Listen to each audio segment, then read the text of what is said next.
नमस्कार. आता ईश्वरी घरातल्या घरात बसलेली असते आणि ती विचार करत असते. एक गोष्ट लक्षात आली पाहिजे माझ्या.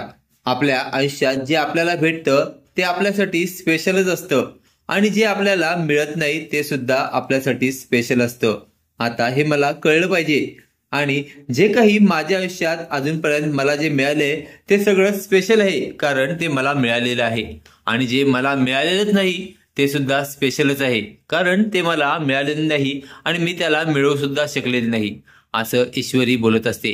आता ईश्वरीला आठवण येत असते की तिने सात्विक फॅशन मध्ये कशा प्रकारे काम केलं, कशा प्रकारे तिने अर्णव सरांसोबत काम केलं आणि अर्णव सर किती वेळा तिच्यावर चिडले. आता हा भडकूचंद आपल्यावर चिडतो तरी सुद्धा आपण तिथे काम करतो, कारण आपल्याला तिथे काम करावं लागत आहे, असं ईश्वरीला आठवत असतं. ईश्वरी आठवत असते की कशा प्रकारे आपण काम केलं आणि आपलं काम झाल्यानंतर आपण सात्विक फॅशनला रिझाईन दिलेलं आहे आणि ते रिझाईन आता सात्विक फॅशनने ॲक्सेप्ट करून आपल्याला तसं लेटर सुद्धा दिलेलं आहे. आणि ते लेटर आता ईश्वरीसाठी स्पेशल असतं, कारण ते एकच लेटर हे तिला आठवण म्हणून तिथे मिळालेलं असतं. आता ते आठवण म्हणून भेटलेलं लेटर ती म्हणते माझ्यासाठी खास आणि स्पेशल आहे, त्यामुळे हे स्पेशल लेटर मी स्पेशल जागी ठेवणार आणि त्याला मी व्यवस्थित जपून ठेवणार, असं बोलून ती आता ते लेटर जपून ठेवण्यासाठी जाते. आता ती लेटर एका ठिकाणी जपून ठेवते. आता तिने जपून ठेवलेलं लेटर तिची आई बघते.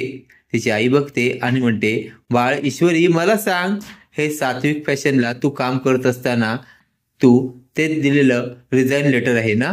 त्यावर ईश्वरी म्हणते, होय आई, खरं आहे, तेच ते रिझाईन लेटर आहे. मग ईश्वरीची आई म्हणते, मला सांग, तू इतके महिने तिथं काम केलंस आणि तू म्हणतेस ते सर एकदम भडकूचंद आहेत आणि भडकूचंद असल्यामुळेच तू तिथनं रिझाईन दिलेलं आहेस, बरोबर? त्यावर ईश्वरी म्हणते, हो बरोबर. मग तू एवढं भडकूचंद असलेल्या सरांना रिझाईन देऊन सुद्धा त्यांनी दिलेलं लेटर तू का जपून ठेवलेलं आहेस? अगं मला सांग, ते लेटर तुझ्यासाठी असं स्पेशल आहे ना? त्यावर ईश्वरी म्हणते, हो. मग बाळा, तुझ्या लक्षात येत नाही, ते सर सुद्धा तुझ्यासाठी स्पेशलच आहेत. त्या सरांबद्दल तुझ्या मनात राग नाही आहे. अगं तुला कसं कळणार?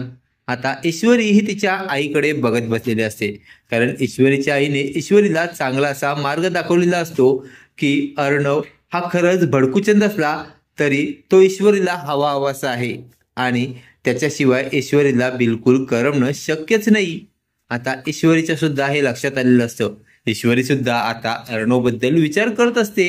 तर इकडे अर्णव हा त्याच्या ऑफिसमध्ये लावण्यावर खूप चिडलेला असतो. तिला म्हणत असतो, एक गोष्ट लक्षात घे, तुला सारखं सारखं मला सांगायची गरज नाही आहे. आता मिस इंदोर म्हणजे ईश्वरी देसाई या ऑफिसमध्ये काम करत नाही आहे आणि ते तुम्हाला आठवून द्यायची गरज नाही. माझा पर्सनल स्पेस मला कळतो आणि माझं काम सुद्धा मला कळतं. ते तू शिकवण्याची काहीही गरज नाही. आणि असं बोलून आता अर्णव लावण्यावर खूपच चिडलेला असतो. अर्णवने आता लावण्याला तिची जागा दाखवलेली असते. तर इकडे आता ईश्वरी सुद्धा अर्णवचा विचार करत असते. आता ईश्वरीला वाटत असतं, मम्मी जे बोलली म्हणजे आई जे बोलली ते योग्य आहे. मला आता सात्विक फॅशन पुन्हा एकदा जॉईन करायला हरकत नाही. आता ईश्वरी सात्विक फॅशन जॉईन करेल तेव्हा लावण्याचं काय होईल ते पाहणे कमालीचे ठरणार आहे.